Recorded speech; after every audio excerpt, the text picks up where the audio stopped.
Évangile de Jésus-Christ selon saint Matthieu. En ce temps-là, Jésus disait à ses disciples : « Je vous le dis, si votre justice ne surpasse pas celle des scribes et des pharisiens, vous n'entrerez pas dans le royaume des cieux. Vous avez appris qu'il a été dit aux anciens : Tu ne commettras pas de meurtre, et si quelqu'un commet un meurtre, il devra passer en jugement. Eh bien, moi je vous dis, tout homme qui se met en colère contre son frère devra passer en jugement. Si quelqu'un insulte son frère, il devra passer devant le tribunal. Si quelqu'un le traite de fou, il sera passible de la géhenne de feu. Donc, lorsque tu vas présenter ton offrande à l'autel, si là tu te souviens que ton frère a quelque chose contre toi, laisse ton offrande là, devant l'autel.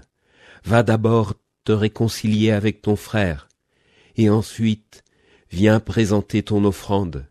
Mets-toi vite d'accord avec ton adversaire pendant que tu es en chemin avec lui, pour éviter que ton adversaire ne te livre au juge, le juge aux gardes, et qu'on ne te jette en prison. Amen, je te le dis, tu n'en sortiras pas avant d'avoir payé jusqu'au dernier sou. Les paroles de Jésus sont exigeantes. Aujourd'hui, il nous demande de vérifier les relations que nous entretenons les uns avec les autres, en particulier avec ceux qui nous sont antipathiques ou bien avec lesquels nous nous sommes disputés.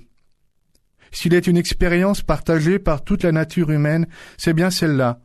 Se heurter avec l'un de ses semblables, ne pas s'entendre, ne pas se comprendre, prononcer à un moment ou à un autre des paroles trop dures, trop agressives, qui humilient, blessent profondément l'autre.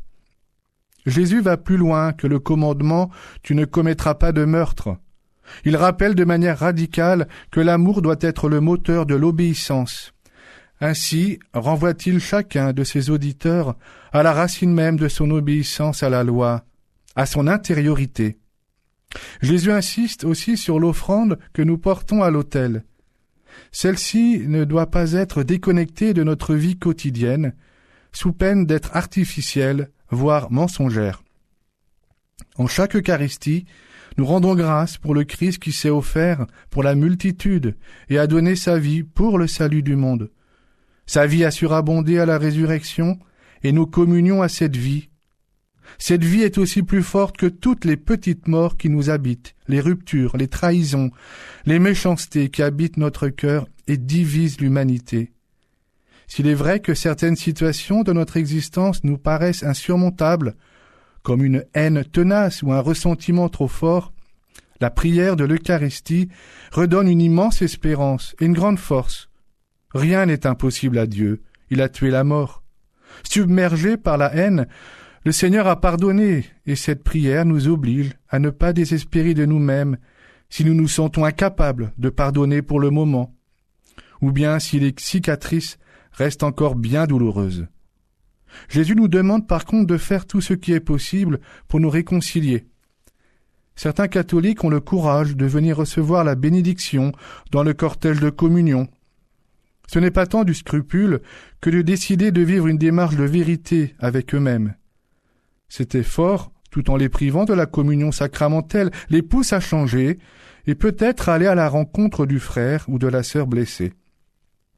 Ce temps de carême est un temps privilégié pour soigner nos blessures et celles de nos frères, par la compassion et un vrai chemin de vérité sur nous-mêmes, et certaines situations douloureuses. Ne baissons jamais les bras, tournons notre regard vers la croix, bénissons ceux qui nous persécutent, et nous trouverons une joie à laquelle nous n'avions peut-être jamais goûté. Amen. L'évangile du jour était commenté par le père Jérôme Hamon, curé de la paroisse Saint-Gabriel